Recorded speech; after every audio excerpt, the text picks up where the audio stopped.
Waka and welcome to Works. So I wanted to make a semi-short video, kind of maybe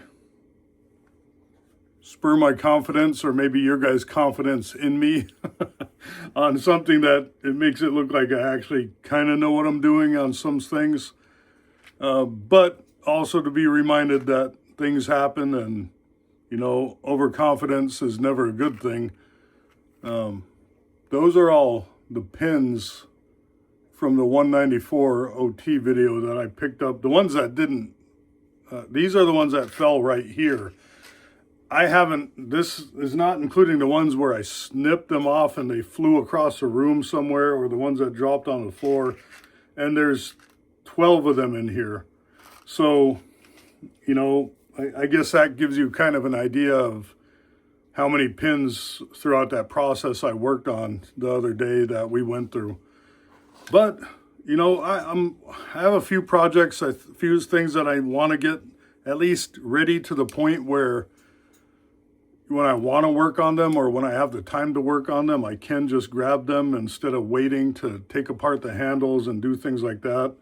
So I figured while I have a little bit of some breathing room, that I'd take apart a few handles or take off some handles from some items. And as I said before, this is a Texas Longhorn and this is a Case Texas Longhorn. And as bad as those handles are scratched up and, they're still the original handles, and I want to try to preserve them so I can send them back to Nate when I'm done for two reasons. Just in case something happens to the handles I put on there or something, or he changes his mind, or maybe to remind him that this is how it looked before he got it.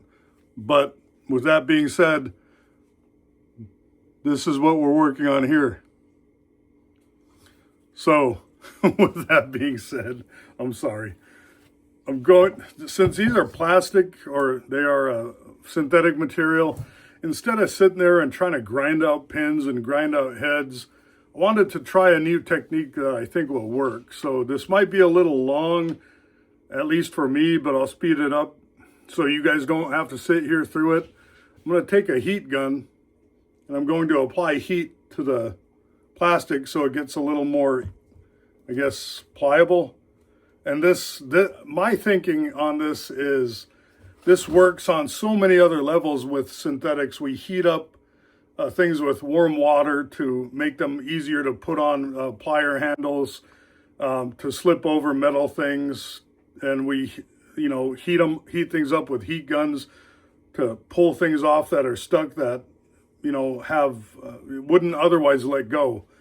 And I guess my thought process is there's no reason why it wouldn't work on something like this. Then that means I don't have to put any grind marks on the handle, drill holes, or anything else like that.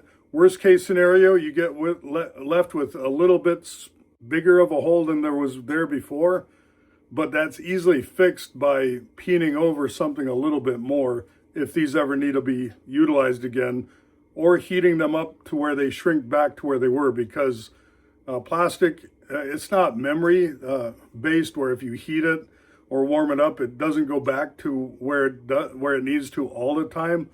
But sometimes if there's extra material when you're mushrooming something out, and if you stick it in like boiling water or something, that kind of alleviates that and it goes back to kind of the same size it was before. So here we go.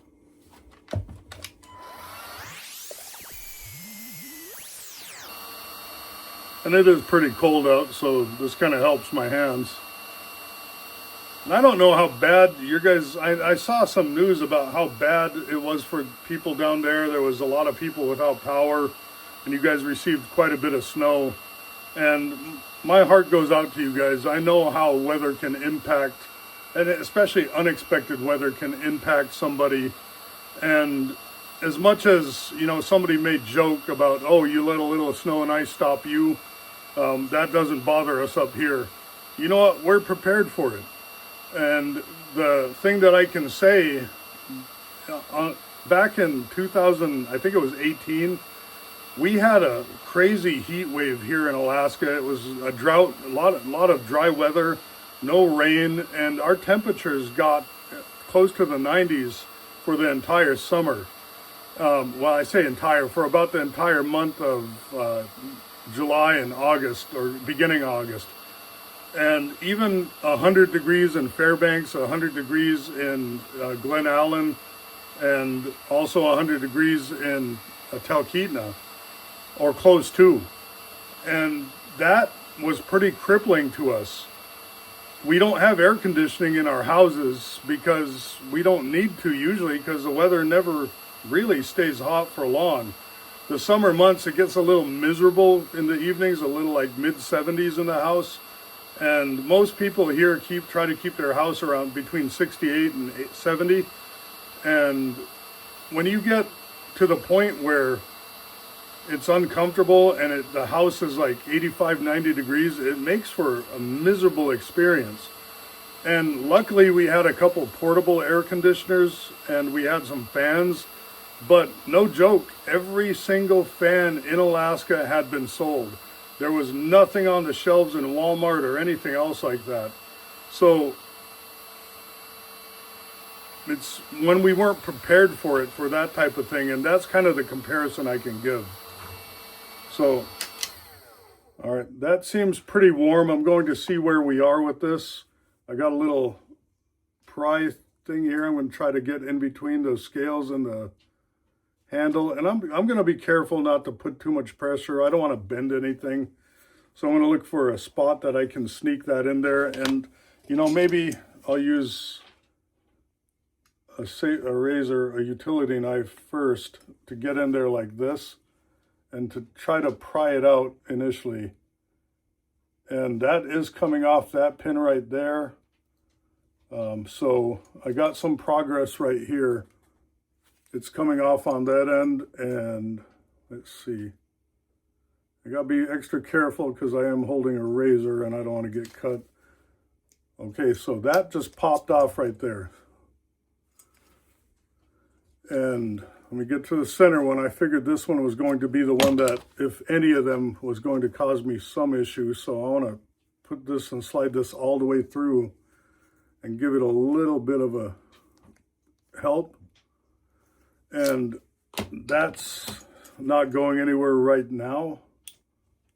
So I don't want to force it. You force things, you break things.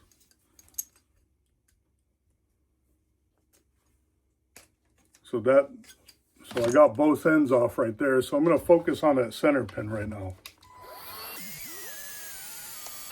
Gotta be careful, I don't want to melt it, so I'm not going to hold it there too long.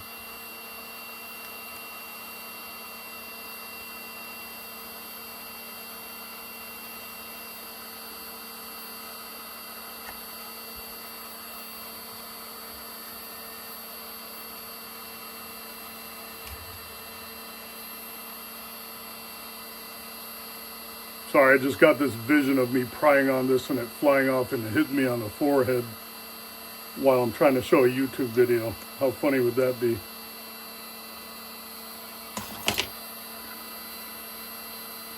Yeah, that center pin is no joke. It's on there pretty good. And worst case scenario, I got enough room to get in there with a small little cutting tool and cut it and then knock it out the other way if it does not want to come out. So there's some options there, and there's a way to save these handles. Those holes on the ends look decent. They look like I'm not going to have an issue getting those out. And I can actually start spinning and working this now instead of prying it. But I feel like maybe a little bit of prying will help at this point.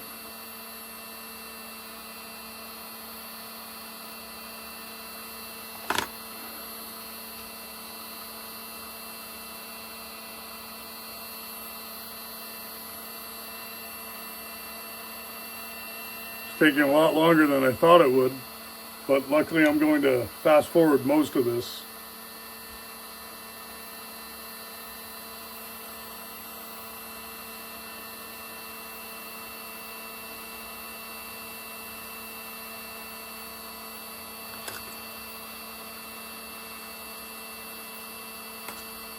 And there we go.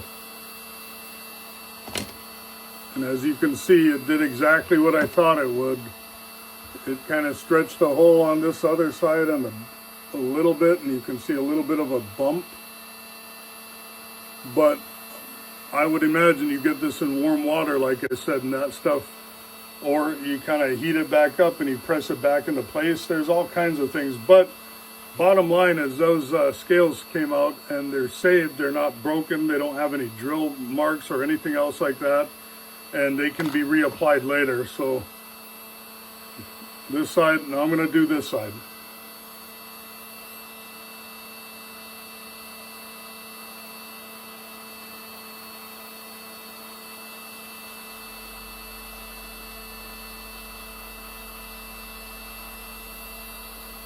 And looking at the head on this, at least on the middle one, that's, you know, a pretty, evaluation now. You look at that, that's flared out pretty good. So maybe if I just cut the center pin and knock the pin out, then I won't have an issue like I did on this side. Because if I'm going to utilize this, it's probably going to be a hidden pin, and I'll keep that, so I don't want to cut it too much. And I don't even know if I need to take a Dremel tool or anything. I got these bigger lineman pliers, and I'll just take and get that snip just like this. Let me bring you to the bench. Sorry. Get you straightened out so we're not cockeyed or anything. So here we are, familiar place, flattening out that pin, giving us something to a good clean surface to we're not mushrooming that out too much. I'll place it over the larger of the back holes because I just want that to have somewhere to fall into. I'm going to give it a few taps. Get it flush with that liner just like that, so it's easier to get the pin on there, or I'm sorry, the punch. Now I'm going to take a punch, get it centered in there, give it a few taps, and then it's already coming out that other side. Take these pliers, pull it right out. Going to keep that center pin, if for anything, to at least measure it to see what size it is. And worst case scenario, I'll keep that and use that to lock that in place. And that's probably what I'm going to do since I burned up all my pin stock the other day. So, and that was a joke. Kind of.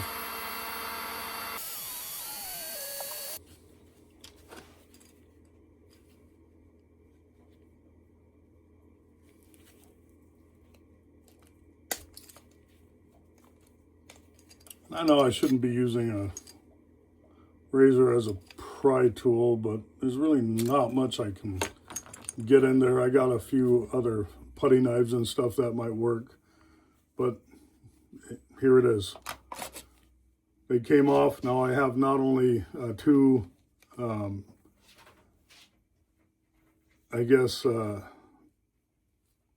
reusable scales if ever needed.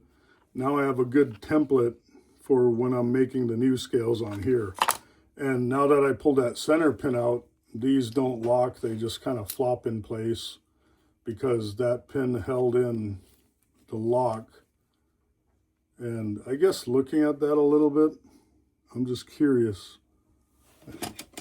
how that works out. Let's see. I've never taken one of these apart, but you know, it functions the same way as the other ones, except it has two instead of one. I guess I'm curious how I get that back together because there's no squeeze points on this. So I'd have to push down on it. Push down to get that pin back in place. So I'm going to try that while we're here so I don't lose anything. So I'm going to take and push down those two springs. And if you hear any lapping or licking or anything else like that, I promise you that's not me. That's him or the other one. Chigoo, what are you doing?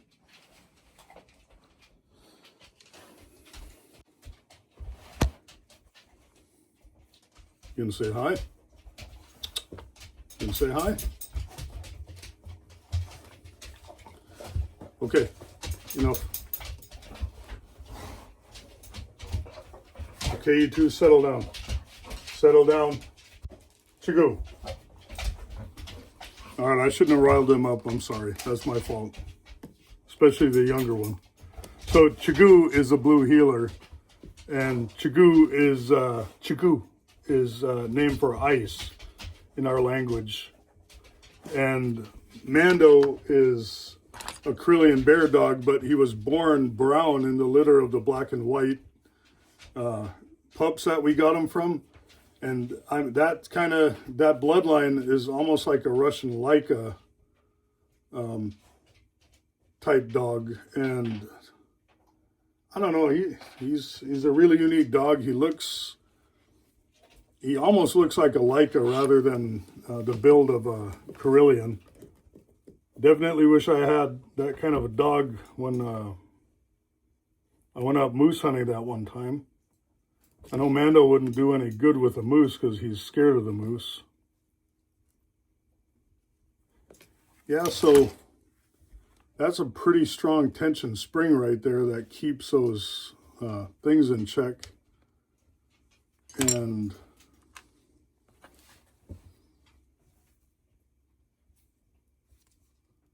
I mean, that's a strong lock bar.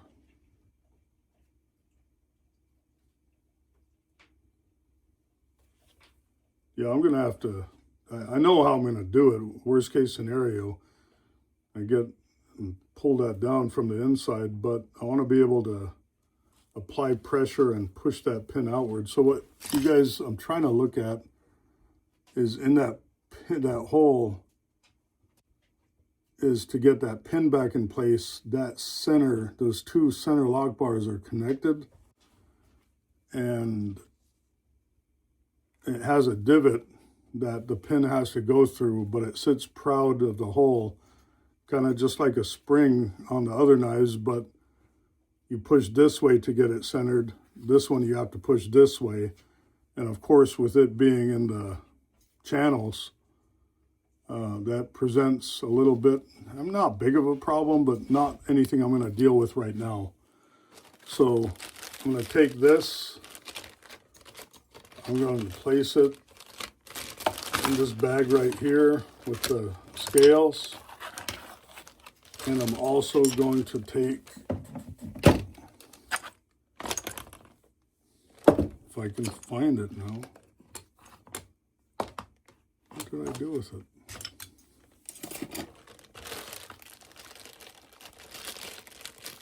Oh, there it is. Take the pin, place it in there, just so it's all together. So that's ready to at least one step closer for when I want to do something with it, or when I'm able to do something with it. And on these, after I get that pin back in place, what I might end up doing is taking these out and putting a countersink in the brass. So when I pin it over, the pin has somewhere to flare out to. But that might be overkill because the handles will stop it from going back and forth. But I also want to go the extra mile, but you know, to have a level surface, when you pin over something, it's good for that metal to flare out somewhere. So usually I just take and do on these types of trappers, I end up doing the razor blade method and just kind of get it cut through and get it taken apart. And I mean, that's a quick way to do things. And I'm sure many of you have seen this done numerous times. And I don't want to use this because I'm going to be putting a razor blade on top of this, and the razor blade is hardened steel. So if you take and you start it out, and of course what I like to use is a rubber mallet, and you take and start it and just gently tap that if you get it right, or if the razor doesn't break like that. Yeah, that's not good. You don't want a razor blade sticking out right there. So that's actually the first time I've had a razor blade break on me, and as you can see, that left a little tiny sharp shard, and I'm going to stick that in that pin container, so I throw it away. At least I get it in a sharps, like in a tin can or something, so it doesn't stick to my feet and cut anything. So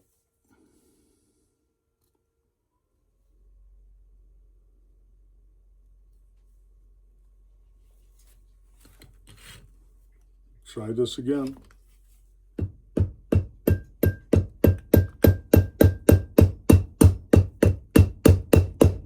So it's in there. I can feel it kind of just hit the pin right there. And what I did was put it in between the liner and the blade, as you can see right there. I know that's kind of maybe obvious for some, but for those of you who have never done this before, that's kind of what you want to do right there. So usually you want 2 supporting sides on each one of the, for the razor blade. So after I do this, I'll probably swing you guys over to my vise, and I'll utilize my vise to take the rest of this apart. So I like to use the red side, which is a little softer than the yellow side, because the shock that goes in here, while these are synthetic, I want to practice this so I get in the habit. Like if I'm using bone scales, I get in the habit of using something that has less chance of creating shock, which cracks handles.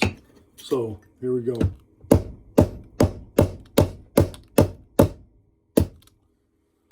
So right there, that went through that pin right.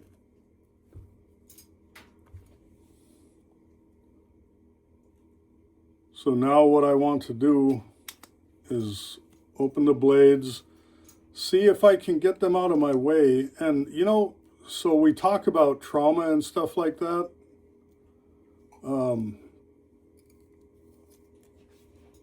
There's a lot of things that can happen, but if I can remove the blade so they're not going to fall out, that's the preferable thing. And so this is part of the problem when you introduce trauma. And I say trauma with vibration and things like that. We got this bolster that just fell off. And of course, when I put on the new scales and I put the new pin in here, it's going to hold that in place with 0 issues. However, Case, usually there's a little pin that's drilled in there and brazed in there. It's held with one tiny 16th inch hole pin, and it's supposed to be, I would even say it's just solder. So they drill a small hole right above here. Let me get this off the way. Right above my finger. And then they apply a small, and there's a hole on this side. And it looks like they fill it with some kind of solder, and that's what holds it in place, at least till they can get the scales on there. Not a big fan of that for obvious reasons. You know, so of course when this is on there square, it will hold it just fine. And if you have good handles on there, the side to side rotation is held in place by the handles themselves. But even with that, there's some side to side play there. And that's never, that to me is just a shortcut on manufacturing that shouldn't happen, because in the past, when you look at some of these, they were either clearly soldered on for the whole thing, or they had an actual solid pin that went through. So that's just one thing more I have to fix because of poor manufacturing, or lazy manufacturing, or cost-cutting manufacturing, or all of the above. And so I'll get this off the way, and I'll try to get the same, I'll try to get this blade off.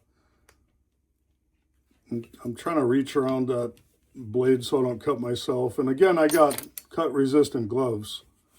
While it won't stop if I have a big slip or anything for this, like general work around this, they're great. So here's where I'm at. I took the blades out. Now I'm left with the liners, the spacer, the springs, and the handles that are still on here. And then after I punch this through, this spring pin and then a rear bolster pin will come back to the bench, but I'm going to swing it over here.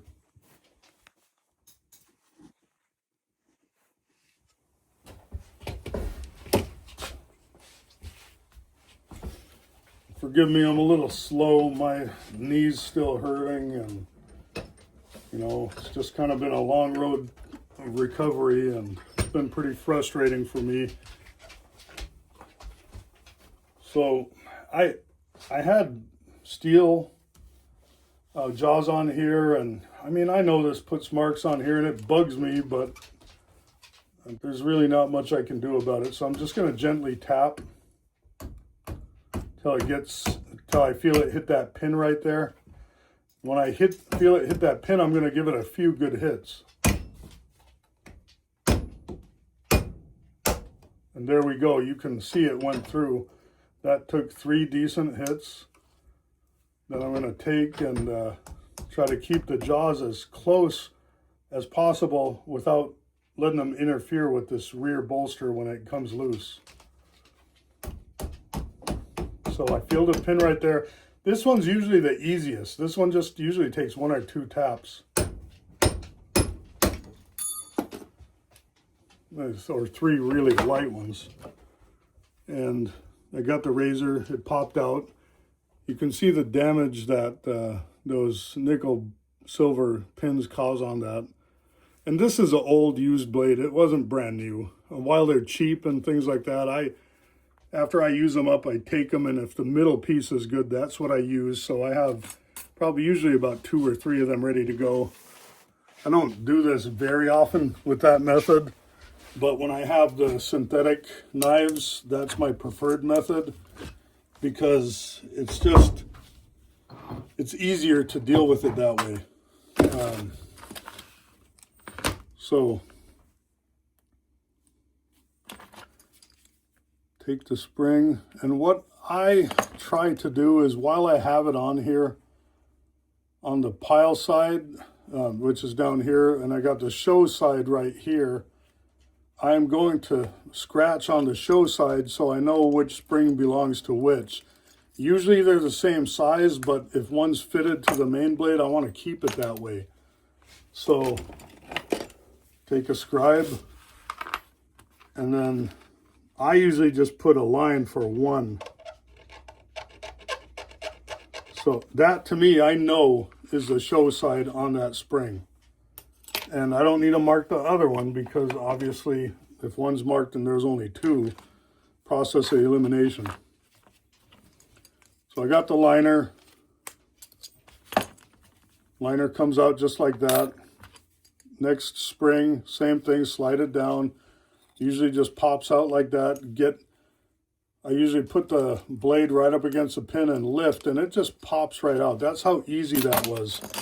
So you're looking at a completely, at least to this point, not completely, but a fairly close to disassembled knife right here. Now, the last part I need to deal with is these 2 things right here. And because I know a lot of people would file these flat and, you know, take the time to get them ready to go. I just, with these, it's easier just to take this, for me, take and give it a good tap.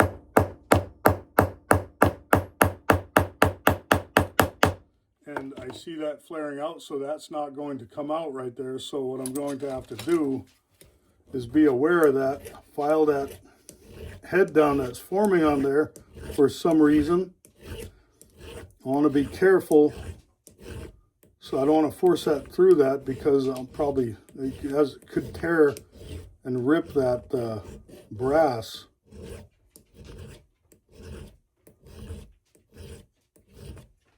And of course they say when you try to show things and show how easy they are, it never is easy. So I'm going to take my little punch, see if that comes out any or is able to pop out.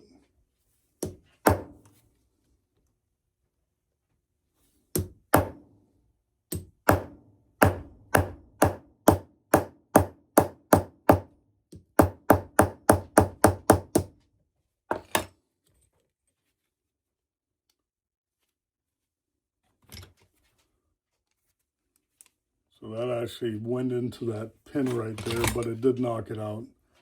And it did get a clean hole there. So usually with this spring pin, it's just a couple light little taps, usually. And then it comes out like this. And then I can take and just pull that one out. So that leaves this one right here. And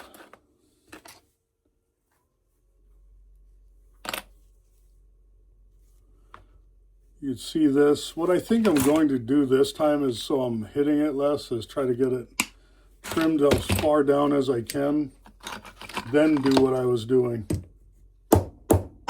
So that's usually how it usually goes on these, and just a couple taps so it's flush with the liner. Get the punch in there, and then it's out. That, then the last part is you put this in between the liners, find somewhere where it can sneak in there all right, just like that. And what I like to do is push it against that one of those pins and just start kind of prying up just slightly. And then it pulls away from the back side, usually. Sometimes it will pull from the plastic side, but usually that rear one is a little more, or a lot more easy to come out. And as you slide that and you let it touch a pin, usually you just feel it pop and it just comes right out. So now we got a disassembled knife to that point. So repeat the process on this side. So I'm going to get out the spring pin, and it just shot out. It just came straight out. Came out in that little area that on my anvil right here. So I'm left with this rear pin. I don't know if I can get much off of that. I'm going to step on that. It's going to stick to my feet.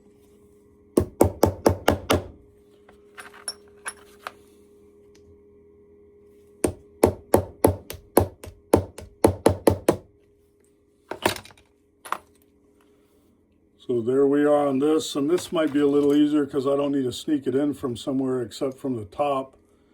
And you know what? It looks like they might have held something in there with super glue or some kind of glue, because I see glue like on the end of that right there. So I don't want to bend that brass liner, so I'm going to just try to treat it like that bolster was there and go through that process that way. So I'll come down to the rear one, slide it till it hits that pin. Hear that pop, it pops right out. Same process towards this, slide it.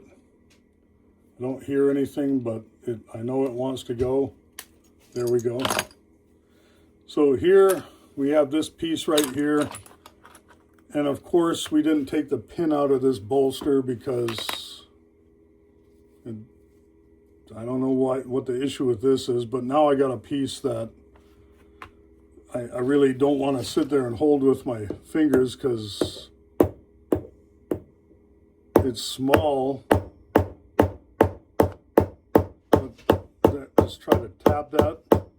So I held that over the hole, so I guess that's best case scenario. I mean, I gently tap that out. And I want to show you guys something. So you remember that hole I was talking about, the smaller one?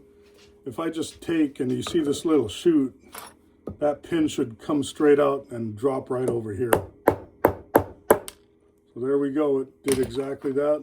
Got the pin right here. Go straight in there. Makes it easy to have a place for those to go. Because they do become a pain when you do a lot of them. They drop and fly everywhere.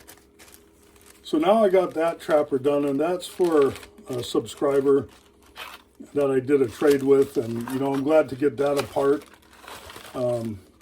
That way now I can get a piece of stag picked out for these, get that rear or the front bolster pinned back on, and then get the scales cut, glued in, do the file work on that, and then rock and roll on that one. This is much more familiar to me than the Longhorn. Longhorn, I just need to get that pin back in place and get everything flush, and then I can do the same thing to that as I'm doing to this. With the Longhorn, I'm not doing any file work, so that's not, I don't want to say easier, but it's less complicated, but it's still complicated because I really don't want to glue the scales in until I know that they're going to flow right and fit right with the bolsters, because I don't want to do too much modification on any of this, but there has to be some blending in, so there's going to be a little bit of sanding on the bolsters, at least to just blend it on there. So I got a couple other knives here that I wanted to take apart and maybe try and show you guys a couple different methods. So I ordered this mini trapper off of eBay. I mean, really great, just needs to be cleaned up. The blades are like completely full, and you know, they're a little scratched up, but not much. I mean, these mini trappers are super cool. They got half stops. I think they're one of the more perfect sizes to carry. This one's mine, and I don't know what I'm going to do with it.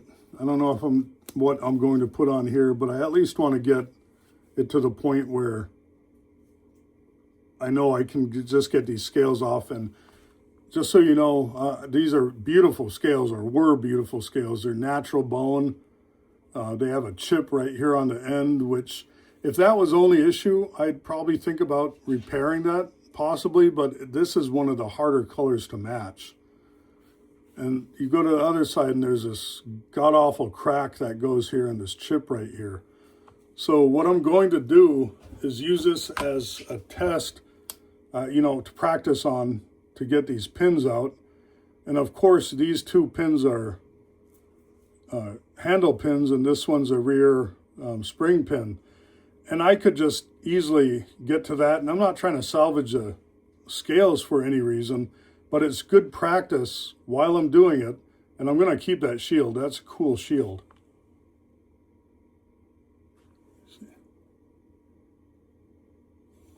So I got a Fordham bit with a carbide bit. It's a 1/4 inch bit that comes up, and it almost looks, I don't know what you would call that. It's kind of a cone shape towards the tip. It's rounded, but it has flats on it as well. So I'm going to get in here a little bit, and I know I'm going to block the view a little, so maybe knowing that, I'll try to turn it so you guys can see.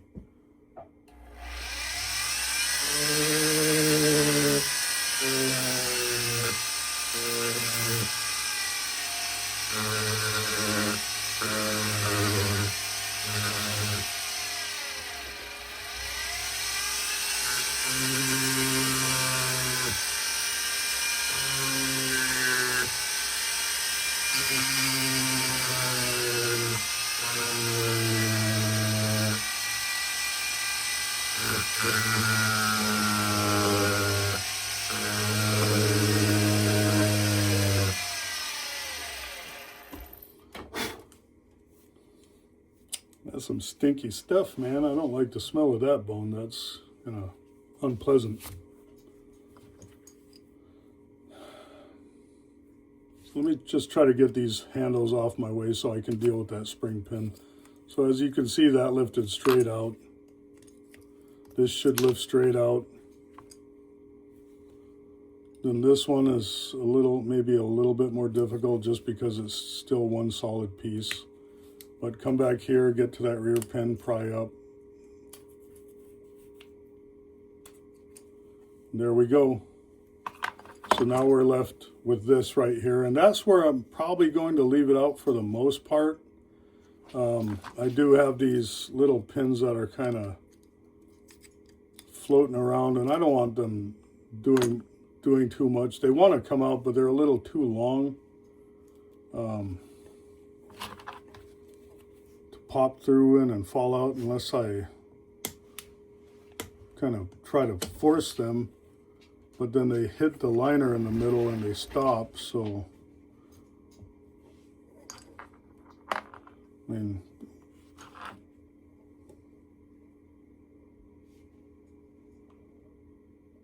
normally I would just take a little piece of pliers, just I'll do it on this side. I'll show you what my normal course of action would be on these.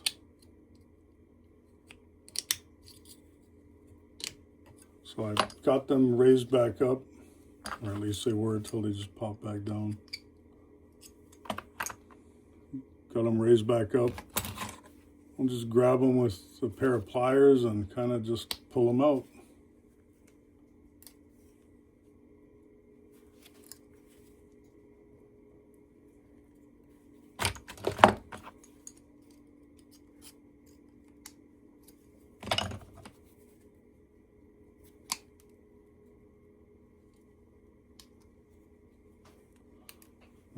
Hold on, I got my wife calling. Okay. When duty calls.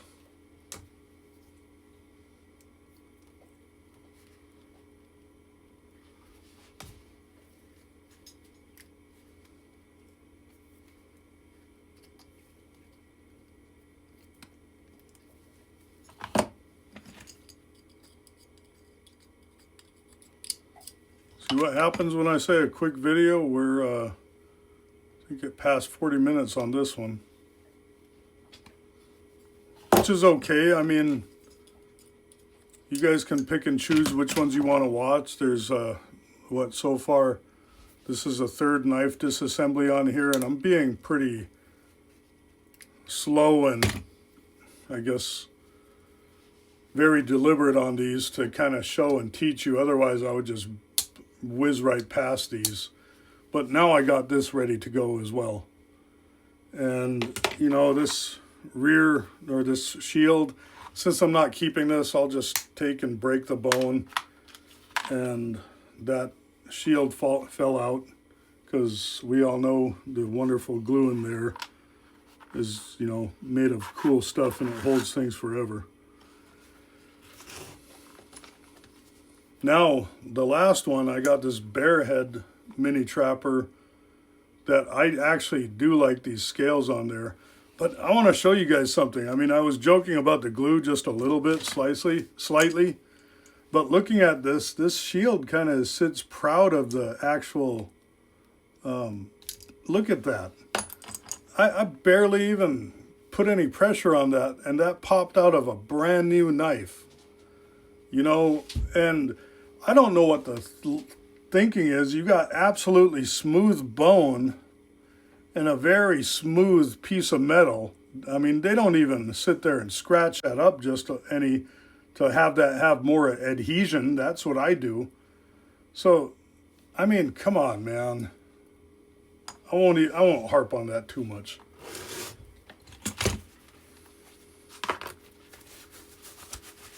So now this, you got 2 handle pins and you got 2 spring pins. Because remember, this is where that bolster was, so instead of a bolster, you have the material going all the way to the end, hence the Barehead Trapper. So I'll try to make a divot in this so I can get these taken out or punched out and get it taken apart.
As I was doing that, I want to point out something. I didn't touch this top bolster any, but when I was doing that, look at the flex on that. I didn't do anything to that top. I mean, just look at that. You know, this is, I mean, everything else, when you take a knife and this is kind of, it sits to the right a little bit. I can live with that. I can even live with it as if it is even more one way or another. I would rather have it canted towards the show side, because when you're pushing it out, usually, especially with the nail nick, you're pushing it away from that. So if it was sitting on the right, when you push it, it would hit the liner every single time. So preference-wise is straight down the middle. Otherwise, if it's canted a little towards the show side, I think that's probably the better way. That's kind of within margin.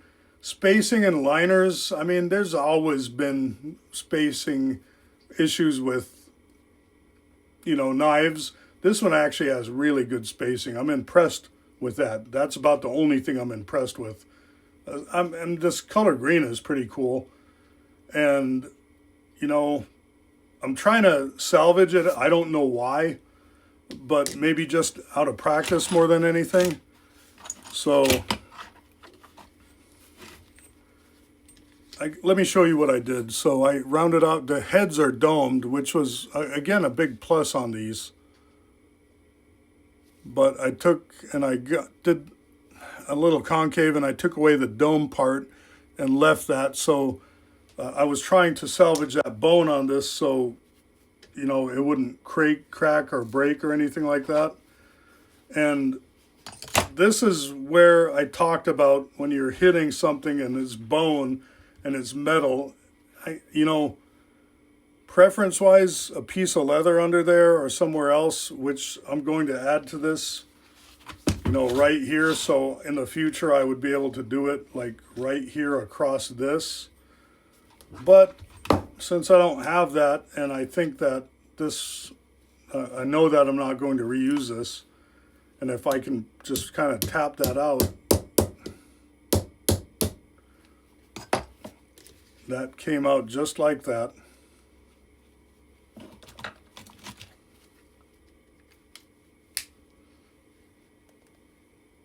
I'm dropping all these in that little tub. So I'm going to turn and do the same thing to the rear, the center spring pin. And I just pushed it and it came out. I'm not going to pound on that any and create more vibration. I'm just going to take that pin and see if I can twist it out. You know, that spring is there is some tension on that spring, so it's not wanting to come out. And I'm not wanting to go over to the vise and put pressure, so I'll just give it a few taps. And that knocked it loose enough where now I could just drop that out. And now I'm left with a knife that I can remove the spring from. And I have access. In hindsight, maybe I shouldn't have countered these ones, and I have access to the inside here. But now all I'm left with really is the bolster pin and the handle pins, which, just like those other ones, now that I have that out of the way, I can take and slide this. And of course, it's a more delicate material, so you want to be careful. And I'm not going to sit there and, you know, think that I have the same grace that plastic allowed me with this bone, because it'll crack. And this is all for practice. I'm not trying to salvage or keep these scales. I'm just doing this to see if I can get this apart without breaking the scales. Because now, I mean, honestly, that's usable for something. I can use that to make earrings, you know. If I just chipped away at it and broke it, then it could break into not usable sizes and things like that. Now I actually have something that I can make with it, or a size that I can make something with it. See if this side is just as agreeable.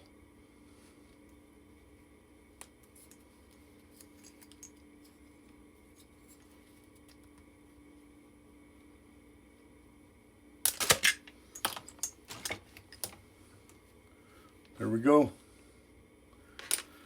So now we're left with, I mean, this is crazy to me how minimal these things are, but they're actually really cool blades. And, you know, this has a half stop in it, which is fantastic. And I could see this pin is sunken on this side, so part of me tells me it was not pinned over correctly by the Case factory. And I'm going to prove that theory and give it a few taps on that side.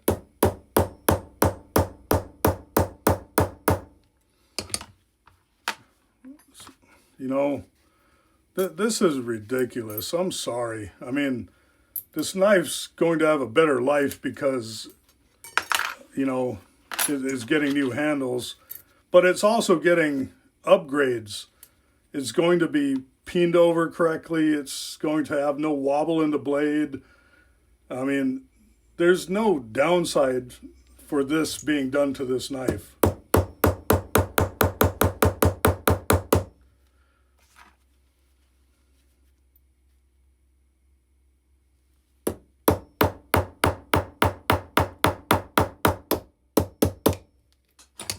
And that was facing me and it shot out and it hit and it went on the floor. So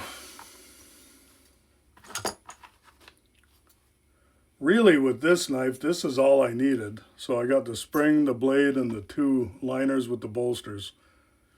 This is ready to go. This was a brand new in the box knife too, so it wasn't used. Nobody used it to get that wobble or anything else like that. And I'm going to keep these so I have a template, so I know what size to get the handles and stuff. But with these, they're fairly easy.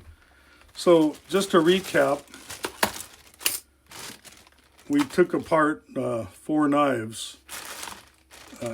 Well, we took apart completely 2 knives, took the handles off of 2 more knives.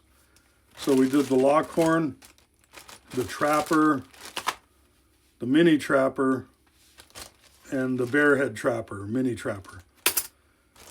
And those are ready to go.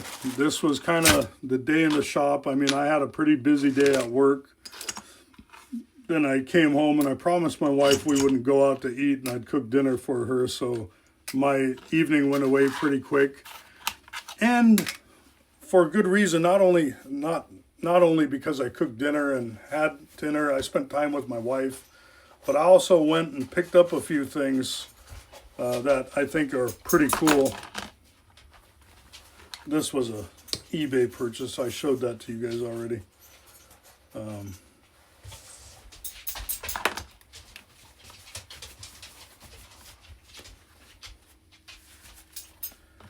Ended up getting this Boker, you know, utility or / camp knife.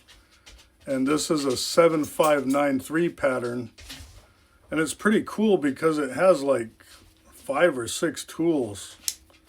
And usually you don't see any of that. And it's, I know Casey Cawthon was talking about one of these. I talked with him a little bit and he showcased one that had the similar stamping. But this says Boker, Soligen, Germany, Alumina. And I mean, that's a pretty cool knife. And I picked that up for less than that. But this is from an individual, you know, a guy I know. He's a collector of all kinds of things, and you know, he's he's bad for my knife habit because he usually always. It's funny because when he sends me pictures of his knives or I ask him about a knife, he'll send me the picture, but he'll subtly place another knife in the back view behind it, enough for me to get interest about that other knife, and he knows I'm going to ask about it. So I asked about this one specifically, and in the background, this was sitting there. And of course, I asked for pictures of that. Then he sent me a couple other ones. I wasn't going to bite on the other ones. But this one's a 1/8 pattern. And I have a lot of 1/8 patterns. It's probably the most, the Case pattern I have the most of, just because Stockmans are pretty popular up here and popular in general. But this is in decent shape. I mean, there's some scratches and stuff on there. I'm going to restore this. You know, that's because I want to. I want to get the bone on this is perfect. Has a pin shield. The only real wear I can see on it is a sheep's foot. It's kind of just a little bit worn down towards the backside. And just like a lot of Stockmans, that I think honestly is a blade that is meant to be the primary blade, because of all of them, it's the easiest one to get access to, and that's usually the one I would take out to do a cutting, you know, anything to cut with. So I got that too, and that's a 65 to 69. Has 0 dots. Pretty cool knife. Then I got this. I mean, he wanted a little too much for this, but this is cool. This is going to be on a Whiz Bang Wednesday. But check that out, man. Look at that little tiny swing guard. Yeah, you know what? I know it's made in Pakistan, but it's nicely made. You know, it sits there. It's better than a lot of this other types of swing guards that I see. It sits, the guards are nicely done. They're rounded off so they don't have really sharp corners. And, you know, it sits nice on the edge right there. And I guess you can call that jigging. But I thought it was kind of, I don't want to say cute, but it was kind of cute. You know, makes my hands look really big. But as you can see, man, I always get these marks on my face from these gloves. But, you know, probably about almost 1 hour on this with the fast forwarding of the heat. You know, I'll probably be at 40, 45 minutes, which seems to be my MO for things. So, I'm sitting there trying to talk to you guys with bending down and looking. This little easier. Probably would have been easier if I showed you the knives like this or something. But you know, I appreciate you guys you know, stopping by and listening to, you know, me ramble and talk. And let me just say, the amount of guys who reached out and gave their condolences about my Aunt Agnes passing away, you know, it does her honor well to know that the memory of her through me went to you guys, and you guys thought of her by thinking of me. And I know her well enough to know that she'd be happy for that. You know, so my thank you to you guys, my appreciation, my family's appreciation for you guys thinking about me. And, you know, I want this to be a better week, and so far it seems to be going that way. I did talk about anvils. I had a few people ask how much, and I'm getting to the point where they're getting wrapped up. So I'm going to show you guys one that's, it's not finished, but it's getting close. So these are the new anvils that I'm making. And as you can see, I did a little bit of a change. I have a closed back, so it's not open like mine. I mean, mine's right here. That's open. And, you know, I always thought to myself, because of, it saves a little work, if I came down and I hollowed out a hole here, and then I came in with a drill bit just on this side and I countered them, and it still had that chute looking thing, it could drop out and it would serve the same purpose. And I also have this area here, when you drop the pin, it hits right here and it comes out. I don't want to go too far into here. This one, by far, out of the 4 that I made, has a pin furthest back, so this part is a little more pronounced, but it's cosmetics. The top part, I don't know if you can see that, maybe in the light you can. So right about here is tool steel forward. It's not hardened, but it is tool steel, and this is mild steel, stainless steel blocks. And I did try to make similar patterns that are on mine. I utilized the V-cut, kind of a rounded V-cut here. This will be padded with leather so we can do the work that I talked about earlier. And I did a round cut on the bottom here just in case anybody ever needed that kind of a flat surface with sharp corners. I don't think that's ever going to be needed. I guess more than anything, I kind of wanted to give it that old anvil style look. And these have a good weight. And if I brought a scale in here, which I thought of doing multiple times, I could tell you how much that weighs. I mean, wish I had something I can hold that I actually knew what the weight was. I could compare them. But if I had to say a good weight on that, that's maybe about 5 or 6 pounds. I'll double check, but it's a nice chunk of metal. Size wise, this is mine. So the newer ones are a little chunkier, a little longer, and they are also a little shorter than the other one, but you could see the clear width difference. And like I said, I weld these. You guys saw my shop tour. I don't have a big gas welder, anything else like that. So I use a smaller Lincoln welder here that I preheat all of the metals with a torch or in my forge and get them hot. And I'm not talking like scalding hot, but 300 degrees. They're sitting in my vise, and I have them set with magnets, and then I pre-weld, after they're preheated, I weld them, and I do a very slow bead, and it fills in those voids pretty well. But because it is a flux welder, sometimes you get those little porous things. And again, I'm not a welder per se. I'm decent at welding. I know how to use this welder, and the surface that I care the most about is this top surface. These other ones are cosmetic, like those little marks right there.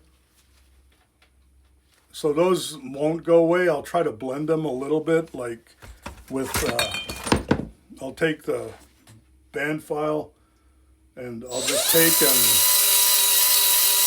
try to blend that in just a little bit around that corner, and then I'll smooth it out a little bit more, and it starts becoming a little more aesthetically pleasing. And I'll do that throughout the whole thing, try to cut and reduce any real sharp corners, because they don't really serve a purpose on a vise like this.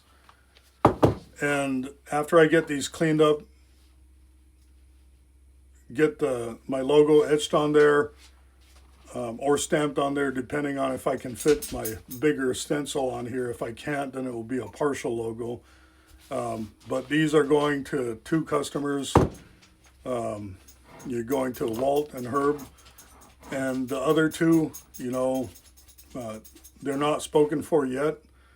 If they don't get picked up right away and I like how they look, I might end up keeping one for myself. But I say that, but at the same time, realistically, is I'm hoping that somebody is interested in buying them. Maybe a trade on one, but I would like to get one of these sold so I can turn around and buy some of the things that I have been utilizing for the trades.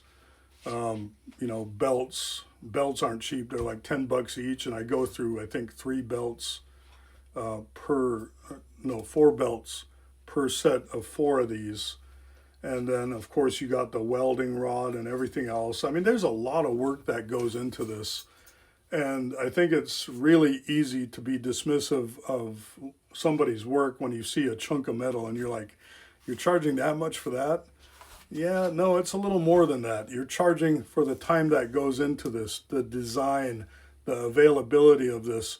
This all takes a lot of work, and the cost and the time that goes into a lot of this is probably more so better spent for me working on a knife, because I can use less materials. What I mean by that is, use less materials, but use less consumables, use less belts, use less flap wheels, less time refining, those sorts of things. But I do this because you, the community out there, you saw a want or a need and you had a desire for these, and I wanted to fill that, at least to some extent.